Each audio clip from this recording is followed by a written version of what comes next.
Nashook ang Pinoy fans sa part 2 ng second season ng Wednesday. Paano biglang may nagtagalog? Spoiler alert lang, may ka-sweet talk sa phone ang werewolf na si Bruno. Sabi niya, miss na kita. Miss ko na yung pagpasyal natin sa beach at miss ko na lalo yung matamis na labi mo. O di ba? Kuhang-kuha ang kilig nating mga Pinoy. Siya si Noah Taylor, isang Filipino-American teen actor.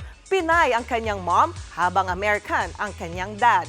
At speaking of Wednesday, may entry din dyan as Filipino folklore characters sina It Bulaga host Riza May Dizon, Sasa Girl, Kyla Estrada at ang engaged couple na sina Kim Molina at Gerald Napoles. Para yan sa promo ng serye. Tignan yun? Multo!